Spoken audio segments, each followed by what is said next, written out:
Biz anne bir ömür boyunca okuduk. Attan başka işten istemiyorum. Үйге келсем мен үйде жоқпын. Мен Россиядан, мен де вагонмен аттасырамын. Мен енді ол кісінің нем вагонмен таситын болдым. Союзда деді Қазақстан болғалы призовой орын алмаған ғой. Бірінші, екінші, үшінші орын өзбектер, қырғыздар, тәжіктер ала берген, бірақ қазақтар соңғы одан кейінгі орындарда алған ғой. Балам, адамның жегенін іштей алмайды, Алла жемесін ақынды. Алла жемесін деді да. Ол кезде баламыз ештеңені түсінбейміз. Түрчімізді Алла дейсің ғой, іштейді, енді іштей пенделік. Ақтаста Қазақстан бойынша бір-ақ конзавод бар, Луговской конзавод. Ол Ақалтекін ол Совет үкіметі ашып берген. А одан кейін конзавод ашқан адам жоқ. Союзда жоқ, не только Қазақстан. Совет үкіметі жоқ. Ақалтекін бермейді ғой. Мен Ақалтекке бұл жақтан сиыр, бұзау апарып өткіздім, басқа өткіздім. Сөйтіп, мен қылып әрең Ақалтекке. Сөйтіп конзавод ашқан. Кейін Совет үкіметі арған конзавод құрып кетті ғой енді. Сол бар, одан кейін шетелге Луговской конзавод ат сата алмаған. Біз Ақтаста 4 айғыр сатқанбыз. Сөйтіп валютный счетқа, валюта таппай, мен жұмыстан шығарып, сен қайдағы бәлен қайғы саттың еді. Валюта түсірейін десе счет жоқ қой бізде. Совет үкіметі кезде долларды білмейді. Ол 1 рубль 98 цент қой. Наоборот, доллардың құны төмен біздің. Сөйтіп валютный счет қалдарамыз, бізге түсетін счет жоқ, ауданда валютный счет жоқ, облыста валют, содан Қазақстанға звонды, әрең алды. Мына жерде бір әлеумет сияқты бір несі бар, чаугын бар. Жаңа сонда аттарды сөйлеп апарып бастық. Біз ВДСХ деген выставка, бүкіл союз бойынша выставка қоясын. Аттарды апарып, біз пойызбен апарасын, вагонмен. Сөйтіп орда жатады. Жатқаннан кейін шетелдің адамдары келіп, аукционнан Ақалтекі алады, басқа талмайды. Ақалтекі союз бойынша бір-ақ жерде бар. Комсомол деген конзавод Түркменияда. Ол кезде комсомол деп қазір басқа деп аталатын шығар. Комсомолда бар, Луговской конзаводы бар. Екі жер өзі конзаводтан. Одан кейін біз Ақтас деген мен өзім Ақтас деген конзаводтан Ақалтекімен конзавод ашқан. Сол үш-ақ жерде ғой конзавод. Неше жылдар ашылды? Бұл 80-ші жылдар. Енді не айтайын деген Луговойда барды. Түркменияда келді. Бізде барды Ақтасы. Менің аттарым, главныйда менің аттарым Түркменияның аттары ғой. Солардан сатып алған аттарым балдарына апарып жүрмін ғой мен бір. Енді жаңадан ашылғанбыз ғой бізде әлі былай солидный аттар шығып жатыр ғой. Содан бір кезде барып ек, барғаннан кейін жаңа Түркменмен жетіп, мынарда алюминий шаугым бар жаңа. Шай ішеді, көк шай. Одан кейін нан жейді, одан кейін сливочный масло ішеді. Күнде сол. Мен столға барып тамақ ішемін. Содан кейін жүрсе, шай берейін, туда-сюда десем, мен неғып бар? Мен шамаймын, сіз қапа болмаңыз. Мен ояқтан шамаймын. Неғып шамайсың? Ояқ шошқаның етін салады ғой дейді, әртүрлі. Шошқаның ыдыстары болады, басқа болып жеуге болмайды бізге дейді. Сонда өзің, мен де мұсылманмын деп жүрген атым, анам айтқан, сен анам жанды бір кәпір сияқты көрініп қаласың да. Содан кейін не болып кетті аяқ жақ. Содан бір күні буфетке барып, піскен тауық түрегенде, піскен тауық болады да, соны бір күні сатып алдым. Енді екеуміз тауық жеп, жаңа ана көк шайын ішіп отырайықшы дедім де, тауықты әкеліп мынаны жеймін, тауық қой дедім де, буфеттен алдым дедім. Сөйтіп, өзің жей бер, мен жемеймін деді. Не алып оны жемейсің? Бұны мен бауыздаған жоқпын ғой дейді. Бұл қалай бауыздап? Ой, енді тауық іздемесең, Москвада жүгіріп тұрдым. Түркмениядан келген адам айтып отыр ғой. Түркмениядан. Біздер дейді, сіздерді дейді, таза мұсылман дейді, біздер ондай қабылдамаймыз дейді. Сол жігіт сөйтіп айтты. Енді сәл шамтанып барып басылды мен анау. Олай болмайды ғой бізге енді. Біз енді мейлі енді олар енді жүдә Иранға жақын болып мұсылман болып кеткен, бізде мұсылманбыз ғой енді. Сен олай сөйлеме деп біраз сөйтіп қалдық қой енді. Кейін Құдай әбер беріп, соның малы бар тұр, олардың малы өтпей қалды қазір. Енді ол жерде шетелге алады ғой. Ол таңдаған алады ғой. Қалаған, ұнаған алады. Луговской конзаводын алып, емесі комсомол алып деп айтқанын алмайды өзі. Содан біздің аты өтті де, адамдардың аты өтпей қалды. Төртеуі де сатылды ма? Төртеуі де сатылды. Мен вагонмен алып қайтам ба деп қорқып едім. Қаншадан сатылды енді? Ол кезде $12,000, $18,000 қой енді. Ол жақсы ақша болып саналады енді. Тайлар ғой, кішкене тайлар ғой. Молодец алып кетеді, шетелде жоқ та болды. Сөйтіп сатып келдік сөйтіп. Ода бір әбері болды енді, абырой болды. Одан кейін сол кезде мен әкемнің сөзін, осы атақ болған кезде әкем бір сөз есіме түсті. Негізі әкелердің сөздерін жаттап алу керек та. Уақытын жаттай алмай қалдық қой, көп нәрсесін тыңдамадық. Қадір білмеді. Бірақ мен совхозда қатты істедім де өзімше бір директор болайыншы деп. Мен енді тауда жүрген екен бір өзім. Содан енді мейлі күшісіне соны директор боламын ба деймін аяғын өзім істеп әрі болып тұрдым ғой Аяғын болам деп болмап па? директор түгіл да сөйтіп әкеме келіп айттым тәте деймін тәте сол совхозға директор боласың деп жібергеннен кейін барып едім сонша әрекеттеніп істеп едім іліне алмадым аяқ жағында дедім балам адамның жегенін іштей алмайды алла жемесін ақынды алла жемесін деді да ол кезде баламыз ештеңені түсінбейміз причем алла дейсің ғой іштейді енді іштей пенделік бетін айта алмайсың сол кеше анандай атақ берген кезде өзім ойладым тәтемнің жаңағы алла жемесін Еске түсті ғой сен. алла жемесін деген осы екен ғой ақыры көретініміз көріп кеттік та әйтеуір не болса да әйтеуір жаман болсын жақсы болсын биік болсын төмен болсын бір жақсылықтарын көрдік та істеген ісіміздің деп қалдыңыз қаласың да сонда алла жемесін балам алла жемесін деген енді походу сөйлейтін сөздер ғой былайша еңбек еленеді екен ғой. еленеді екен ғой Еленеді ғой. бұл өмірдегі істеген ана өмірге жібермей расчет жасап жібереді 80-90-ға дейін сөйлесіп істедіңіз мысалы. Енді 90-нан бері 30 жыл өтіп кетті. иә сонда анау саттарға деген өмір айтады саттарға шырылдап айтады шайхан сен еді ғой біз жинаған сен едің ғой сені біреу айтпайды бас салып Жылы мен.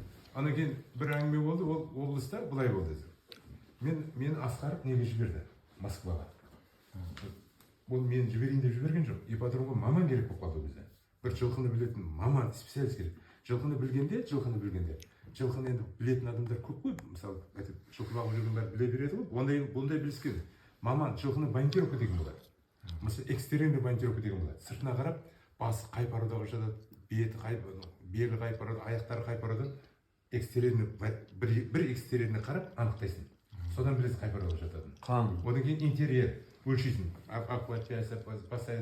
көп промерлер содан білесің соны ондай мамандарды монитор дейді ол 6 ай оқылады Москвада Тимирязев академиясында соған специально жіберді ол облысқа маман керек болып қалды да енді маман жайын табады басқа жақтан шақыртып алғаннан гөрі өзінің оқытқан маманы тұрады басқа жақтан шақырса кетіп қалады өзіміздің адам керек деп ол сол кісінің инициативасымен кімді жібереміз ипподром затеяның көзі жас бала сол газ институт бітіріп келген соны жіберейік деп басқа егде адамдар 6 ай оқымайды ғой Москвада бала шағын тастап сонымен кетіп қалдым сөйтіп 6 ай Москвада Тимирязев академиясында оқыдым ғой сөйтіп жылқыны банкировка жасайтын болдым жасап Асанбай Асқаров көкеде атада өте құмар болған екен. өте құмар болғанда ол кісі суббота сайын десем енді артқы 2 суббота 3 субботада бірақ келетін ғой анда жұмысы көп қой енді келеді атқа мінеді болды басқа оны соның аттардың қай атты алып келгенін сұрайды қандай ат қандай көрсеткіші бар қай жарыста қай жерде бірінші орын алған мен бүкіл республика бойынша совет өкіметі ат жинаймын ғой ипподромда ат жоқ қой енді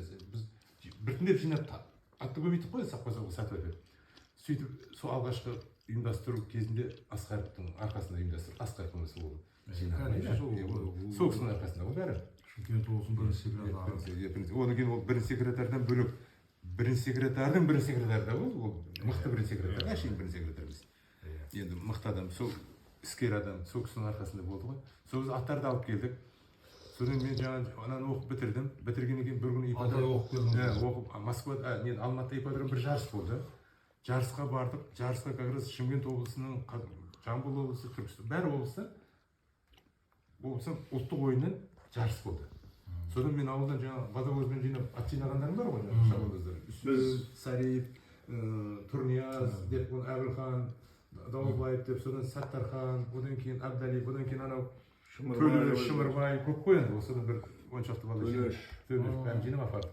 барып едік Алматыға біздің жігіттер енді әден көп бар мынау қырғыздар сол кезде де өңгеріп шығатын өңгерген алдына қойып қояды ана тақым білмейтін соны біздің балалар үйретті қырғыздар бізге жақын деп та қазіргі қырғыздарға қолымыз жинамай қалды ғой Көкпардан жарыс болмаса көкпардан жарыс болды қызылудан болды теңге алудан болды барлық ұлттық ойынның бәрін қосып содан средний барлық ойыннан ұлттық ойыннан енді біз қазір Шымкент бірінші орын алдық ол кезде министр болды министр сельского хозяйства Моторика деген кісі болатын ол автор Кустанайский породаның шығарған автордың бірі сол кісі Кім? Моторика келіп біздің бірінші орын алғанды Шымкент облысы бірінші орын алған ол кезде оңтүстік қазақстан облысы ғой бірінші орын алған көрді біздің балалар енді әлиев үстінде кішкентай біздің шабандоздар ең үлкеніміз Әбілхан мысалы да ол біздің балаларға көңіл толмады аса бірақ анау дегерес мегерес жақтан келгендер дәу деп, бірақ біздің балдар оны ол көкпарға күш емес, ептілік керек, қайымдылық керек. Ол жерде тек күшпен шешілмейді ғой. Ол аттың үстінде отыру керек. Соны біздің балдар әйтеуір әбері беріп бірінші орнағаннан кейін ол кісі шақырып алды ипподром несіне. Жаңа сөйтті де айтты, не сен деді, твои команды хорошие, но давай так сделай. Жақында скоро союз болады деді. Союзда деді Қазақстан болғалы призовой орын алмаған ғой. Бірінші, екінші, үшінші орын өзбектер, қырғыздар, тәжіктер ала берген, бірақ қазақтар соңғы одан кейінгі орындарда алған ғой. Призовой алып көрмеген екен, совет өкіметі болған заты. Біткенше. Біз призовой орын алмаған. Именно көкпардан. Көкпар жоқ, ұлттық ойын бәрінен алған. Ойын бәрінен ба? Иә. Ол тек көкпар емес, ұлттық ойынға жаңағы хоккей ойнайтын да кіреді. Аттың үстінде хоккей ойнайтын бар ғой. О да кіреді, бір бәле. Содан алмаған ек, соған сен команда жинамын деді. Ты, оказывается, такой хваткың бар екен ғой деді. Қазақстан дегерестің балдарын көрдің ба, они здоровые такие деді. Дәу болса ол қыра береді деп жүрді. Дәу болса ол деп жүр, ол кісінің понятиясы сондай да, здоровый болу керек деп ойлап отыр да енді. Тартысқанда күш керек дейді да. Содан кейін мен айттым, мен дедім, вот своей команды, вот Шымкент команда дедім бе, біз сонымен шығайық дедім бе, барайық Қазақстан атынан. Ты чё, твои ребята вот такие мелкие деді да, көңіл толмай шығар. Сен кішкентай еді ғой сен. Иә, кішкентай, тапал ғой. Сөйтіп тұрды да бір кезде, ну смотри, деді, отвечаешь головой туда-сюда деген сөйтетін сөз ғой ол кезде. Ладно деп, мақұл деп тұрасың ғой. Сөйтіп Қазақстанның атынан Шымкент болып шықты ғой. Қазақстанның атынан Шымкент болып шықты. Жарысқа бар. Союзға, Қайерде өтіп ол Пятигорскіде өтеді, Москвада өтеді, любой жерде өтеді. Союздың любой точкасы, конный спортта жарысқа барады. Соны турниялар бәрі, командир үшін барады, бәрі барады. Аттарымен барады, ат бермейді. Өзіміздің аттар. Жоқ, әркімнен сұрап аламыз, ол кезде ипподромға ат шаппайды. Ипподром көп ауыл-ауылдан адамдардың аттарын аламыз. Онда жалынып, жалбарынып болып, аттың егесін қосып алып, оған ол ипподромда оформлеп жүреді, оған командир үшін басқа бір көшім бір нәрсе жеткіземіз ғой енді. Бірақ жақсаттар. Жақсаттар біз апармайсың ғой.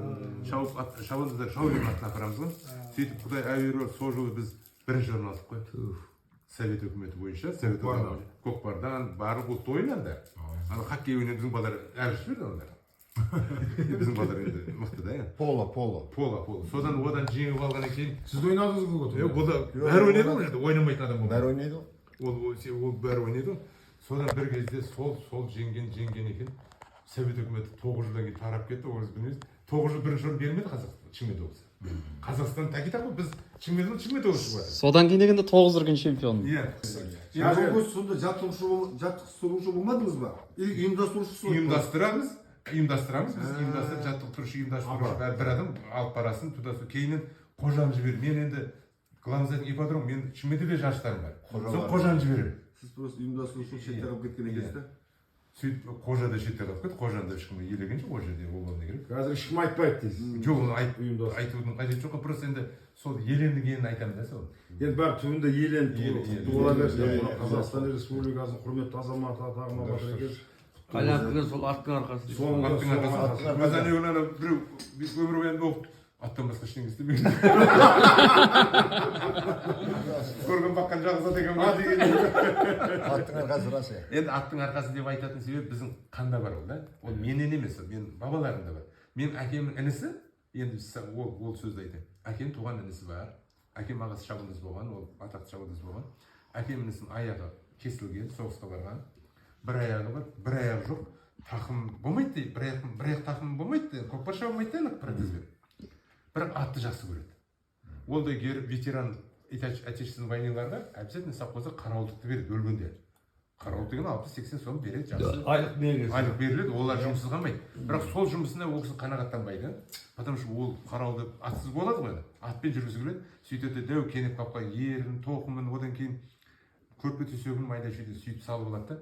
Товарный вагон ақша жоқ қой енді, товарный вагон кетеді. Россиядан барды сигандардан бір ат алады. Ол 200-300 рубль сатады олар.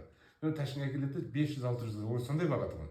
Сонда разницасын үйіне бала-шаға тастап кетеді жүрсемен. Қайтын, сонда бір айда Россиядан своим ходом келеді, жай әр жерде қонып, мініп, жетіп жүрмейді, мініп келеді, бірақ ана бір ыңғайлы жерде жатып ұйықтап алады, бір жерлерде шай ішіп алады, бір жерде бір нәрсе әйтеуір, енді бір ай келеді. Соң жалғыз қызы бар, сол қыз айтады, бір айдан асса дейді, бір жарым ай келсе қорқып жылаймыз дейді, енді бір нәрсе, бір айда үйреніп қалғанбыз ғой дейді. Bir aydan asıp barasa. Bir aydan asıp korkma деген. Өліп қалдым ба, өліп- Телефон жоқ. О, телефон атымен Сот жоқ. күш Жоқ, жоқ. ондай Не деген қызығушылығы? не деген атқа, сол атқа деген қызығушылықтың арқасында соның сол қан бар ғой деймін да. Енді балдарым жаңағы немереге дейін атты көрсетсем барам әпше деген содан шығып отыр ғой. Енді бір қызығы бір күн жаңағы әпшеміз ғой енді жаңағы әкеміздің інісінің қызы бізден 2 жас үлкен әпшеміз үйге келеді ғой үйге. Үйге келеді, үйге келсе мен үйде жоқпын. Мен Россиядан мен де вагонмен ат тасыған. Мен енді ол кісінің нем күшіп вагонмен таситын болдым. Вагонмен машинамен әкеліп. Қоғамның аттың бағамен тасығаны ғой бір кітап ғой. Сөйтіп енді қызығын айтады. Сөйтіп келсем ол осыны айтады жаңағы әпше дейді 3 күн болды ма бірақ сол звондамай жатыр. Мен как раз Казбек тауына шығып кеткенмін Осетиядан аталар кезде. Казбек тауының басына телефон алмайды. Енді звондап мен алмамын деп айтатын телефон алмайды енді астына бір айта алмаймын ғой сен менің үйіме звонда деп. Сонымен енді сәл тұрып қалдым сол. Ол жақта жылқыларды бұлт ол жақта. Казбек бұлттың арасында андай жердегі аттар көрінбейді. Бүйтіп жақындамасын көрінбейді. Одан кейін шай 80 градус қайнай береді. Атмосфера қысымда. Құлағың жақсы естіге қалады да. Соның төбе сол жерде аттарды айтып түсе алмайсың. Ол жерде түсем жардамшы, ат үркітсем жардамшы деген. Анадай. Сықыр сәл сөйтіп әкім қорағым содан түсіреміз жаңағы атты. Сатып алып отырмыз ғой. Қаттай десе құзға кетеді. Қаттай десе құзға кетеді. Енді пендешілік қой соларда арзандау ол жақта. Оны таудың басына шығып бір торғай атып жүрген жоқпыз ғой. Әрекет жасайды. Оны бәрі Құрастырып әкеледі.